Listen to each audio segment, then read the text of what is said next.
अस्सलाम वालेकुम dear student, this is Mohammad Shahid और आज हम लाए हैं पंजाब यूनिवर्सिटी के 2026 के एग्ज़ाम की प्रिपरेशन के लिए कुछ एमसीक्यू।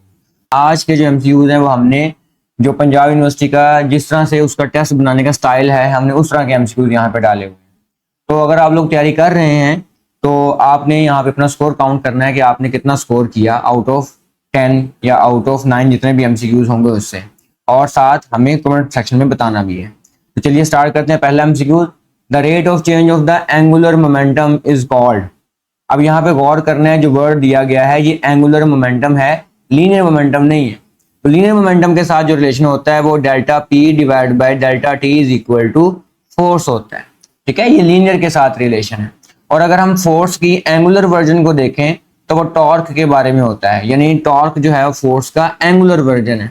जैसे एक्सलेशन का जो एंगुलर वर्जन है वो एंगुलर एक्सलरेशन है, वेलोसिटी का जो है वो एंगुलर वेलोसिटी है। इसी तरह पर फोर्स का एंगुलर फोर्स जो है वो टॉर्क होती है, और ये लीनियर मोमेंटम की बजाय एंगुलर मोमेंटम का टाइम रेट होता है। तो यहाँ पर ऑप्शन नंबर ए आ जाएगा, टॉर्क।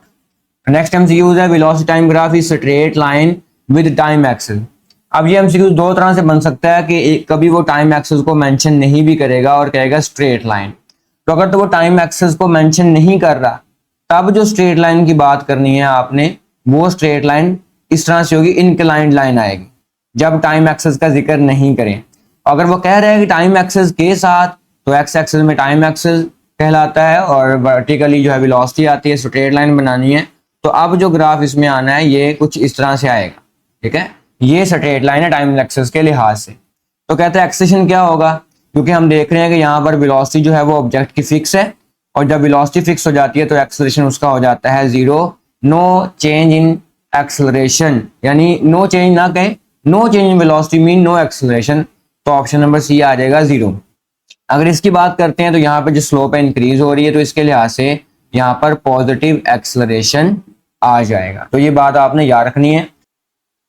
नेक्स्ट एमसीक्यूज है, which of the following is a pair of scalar and vector quantity. कौन सा पेयर जो है वो स्केलर और वेक्टर क्वांटिटी के लिए है। अगर एंगुलर मोमेंटम और इंपल्स की बात करें तो मोमेंटम जो है ये एक वेक्टर क्वांटिटी है, और इंपल्स भी इधर से ही जो है वो डिराइव होता है, तो ये भी एक वेक्टर हो जाएगा। वर्क की बात करेंगे तो वर्क तो है खुद एक स्केलर क्वांटिटी। अगर हम फ्रीक्वेंसी की बात करते हैं तो फ्रीक्वेंसी भी number of waves per unit time है, तो ये भी एक स्केलर क्वांटिटी है, और हमारा काम एक स्केलर और एक वेक्टर फाइंड करना है। ये दोनों फोर्सेज हैं, तो फोर्सेस दोनों ही वेक्टर क्वांटिटी हैं। हाँ, अलबत्ता करंट डेंसिटी जो है वो एक स्केलर क्वांटिटी है, और करंट जो है वो एज अ वेक्टर कंसिडर किया जाता है। तो ये ऑप्शन नंबर डी बनेगा इसका। नेक्स्ट एमसीक्यू है, which pair of the physical quantity has the same dimension. इनमें से कौन सी फिजिकल क्वांटिटी सेम डायमेंशन रखती है। ऑप्शन ए को देखें तो वर्क और एनर्जी। तो वर्क जो है वो किसी भी किस्म की एनर्जी को जनरेट कर सकता है, चाहे वो हीट एनर्जी हो, चाहे वो इलेक्ट्रिकल एनर्जी हो, चाहे वो साउंड एनर्जी हो, चाहे वो मैकेनिकल एनर्जी हो, चाहे वो केमिकल एनर्जी हो। तो वर्क डन से किसी भी किस्म की एनर्जी डिराइव की जा सकती है, बेशक वो काइनेटिक एनर्जी और पोटेंशियल एनर्जी हो, जो कि हम डिराइव करते रहे हैं। तो इसलिए इन दोनों की जो डायमेंशन है, इन दोनों का जो फॉर्मूला है वो एक किस्म का सेम रहेगा, डायमेंशन सेम निकलेगी। तो ऑप्शन नंबर ए आ जाएगा इसका आंसर। नेक्स्ट है, the rate of change of momentum is equal to the applied force. अभी फॉर्मूला हमने डिस्कस किया, delta P divide by the delta T. कहता है ये जो स्टेटमेंट है इसको क्या कहते हैं। तो ये स्टेटमेंट चूंकि डिराइव होती है फिजिकल टू एम में से, तो ये न्यूटन सेकंड लॉ है, तो इसलिए हम इसको बोलेंगे ये Newton second law of motion से ही डिराइव हो रही है। तो ये स्टेटमेंट न्यूटन सेकंड लॉ की ही है। बस ये है कि इस स्टेटमेंट में थोड़ी सी चेंजेस आ गई है, मोमेंटम के साथ बात हो रही है, यहाँ पर मास और एक्सेलरेशन के साथ बात हो रही है। नेक्स्ट एमसीक्यू है, in which region does the limiting line of Balmer series lie. यहाँ पर बच्चे सोचते हैं जो बॉल्मर सीरीज है ना, ये हमें विजिबल रीजन दिखाती है और दैट्स इट, ये हमारा आंसर है। ऐसा नहीं है। यहाँ पे जो चीज आपने गौर करनी है वो है लिमिटिंग लाइन। लिमिटिंग लाइन का मतलब क्या होता है कि बॉल्मर सीरीज चल रही है तो ये बॉल्मर सीरीज है। ठीक है, तो बॉल्मर सीरीज की जो एंड वाली लाइन है, ये जो एंड लाइन है, इस लाइन ये किस रीजन में जो है वो आती है। तो ये जो रीजन आती है विजिबल पैटर्न के बाद जो है वो अल्ट्रा वायलेट रीजन आता है। तो ये रीजन जो वेव है ये अल्ट्रा वायलेट रीजन में जाएगी, ना कि विजिबल रीजन में जाएगी, क्योंकि फार्मूला आपको पता होना चाहिए। ये फार्मूला है रमी वक्सर। इसमें तमाम वेव डिस्कस हो रही हैं। तो विजिबल पैटर्न के बाद अल्ट्रावायलेट रेज आती है, तो इसलिए ये अल्ट्रावायलेट रीजन में जो है वो जाएगी। वैसे अगर वो बात करता है कि इन विच रीजन बाल्मर थ्री लाए, तो फिर ये विजिबल रीजन ही आना है। नेक्स्ट है ji, a convex lens is cut horizontally from the centre into two equal part. ये एक कन्वेक्स लेंस है, इसको हॉरिजॉन्टली हमने दो हिस्सों में तकसीम कर दिया है। What is the focal length of each part, दोनों की फोकल लेंथ पे क्या फर्क पड़ेगा? इस तरह से तो कोई फर्क नहीं पड़ेगा, उसकी फोकल लेंथ सेम रहेगी।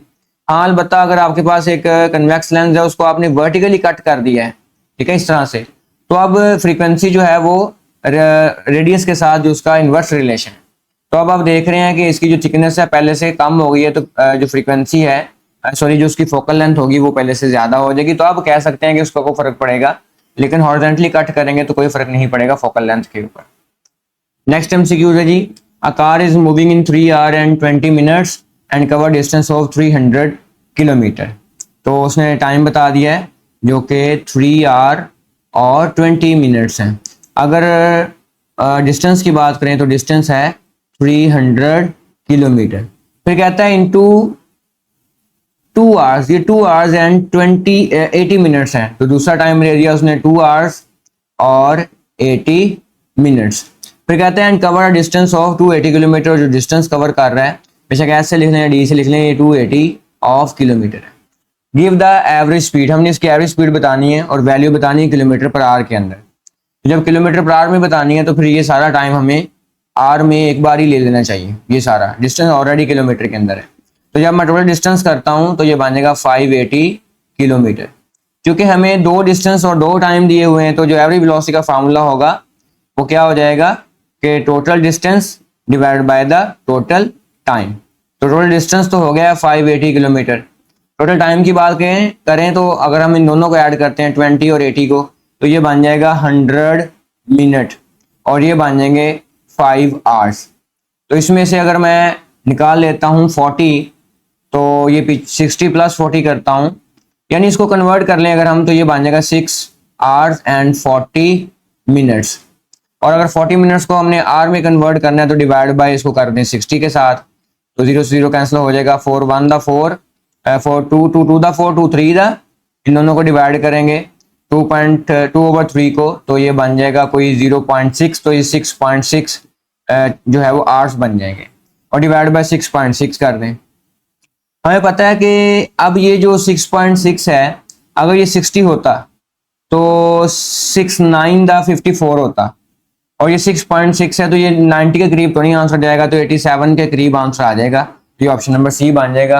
होप सो इन तमाम प्रोसेस की, तमाम न्यूमेरिकल्स की आपको समझ आ गई होगी। इंशाल्लाह हम मिलते हैं नेक्स्ट वीडियो के साथ, तब तक के लिए इजाजत दीजिए। अल्लाह हाफिज।